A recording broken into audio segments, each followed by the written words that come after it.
जहां एक तरफ जनपद में विधानसभा चुनाव की तैयारी चल रही है और 184 विधानसभा क्षेत्र जगदीशपुर में 5वें चरण में 27 फरवरी को मतदान होना सुनिश्चित हुआ है, वहीं एक ब्राह्मण परिवार की बेटी ने राज्य मंत्री सुरेश पासी पर अपने पिता की हत्या का आरोप लगाते हुए कहा कि राज्य मंत्री सुरेश पासी द्वारा अपने रिश्तेदारों को उनके खाते की जमीन से जबरन सड़क बनवाए जाने को लेकर विरोध करने पर उनके पिता के ऊपर 376 सहित विभिन्न गंभीर धाराओं में मुकदमा पंजीकृत करवाया षड्यंत्र रचा, जिसके तहत नामी गिरामी सरपंच व सामाजिक पंडित राम अवध तिवारी ग्राम सभा दक्षिणवारा की क्षेत्र में विशेष प्रतिष्ठा धूमिल हुई और जिसका आघात उन्हें लगा और उन्होंने अपना प्राण त्याग दिया।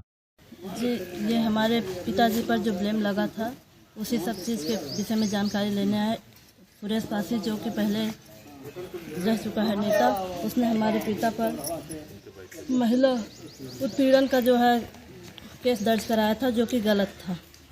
दरअसल वो अपने उद्देश्य को लेकर, सड़क निकलवाने के उद्देश्य को लेकर, बस उसी के पक्ष का मतलब उसी बदले की भावना से उसने मेरे पिता पर एक ब्लेम लगवाया था और उसी के चलते उनकी डेथ हुई। जहाँ तक बात की जाए जगदीशपुर विधानसभा की, तो जगदीशपुर विधानसभा ने 5 साल पहले अपना जनप्रतिनिधि चुना था, माननीय जी मंत्री भी बन गए। लेकिन हुआ ये कि जैसे पूरी विधानसभा में आप घूम करके देखेंगे तो हर जगह मान सम्मान को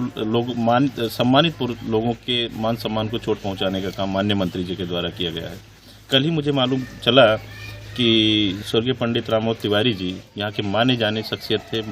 बेहद सम्मानित थे। सरपंच दादा के नाम से लोग उनको जानते हैं। उनके साथ अभी परिवार से मिला, उनका आशीर्वाद लेने आया था माता जी का, उनको ढांढस बंधाने आया था कि इस लड़ाई में आप अकेले नहीं हैं, क्योंकि जो मुहिम चल रही है उसमें हम आपके साथ खड़े हैं और माननीय मंत्री जी के अत्याचारों के खिलाफ हम लोगों को जागरूक भी कर रहे हैं और उनके सहयोग में खड़े हो रहे हैं। मामला ये मालूम चला कि माननीय मंत्री जी एक खड़ंजे का निर्माण करना चाह रहे थे, कहीं अपने विशेष रिश्तेदारों के लिए वहां तक पहुंचने का वो रास्ता बना रहे थे। लेकिन बीच में सरपंच दादा का बाग आ रहा था। सरपंच दादा ने मना किया कि हमारी खेतौनी की ज़मीन है, हमारे खाते की ज़मीन है, तो उस पर उन्होंने उनके ऊपर जिस तरह से निंदनीय कृत किया कि उनके चरित्र का हनन करते उनके ऊपर 376 का मुकदमा भी पंजीकृत कराया गया। और फलस्वरूप एक सम्मानित आदमी, पीढ़ियों की कमाई से सम्मान मिलता है उसको, सम्मानित आदमी को जब ठेस पहुंचती तो कहाँ तक क्या हो सकता है। उसी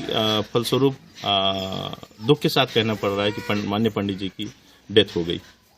तो इसमें तो मैं सीधे ये कह रहा हूँ कि एक ब्रह्म हत्या का आरोप मैं माननीय मंत्री जी के ऊपर करना चाहता हूँ कि उन्होंने ब्रह्म हत्या किया है।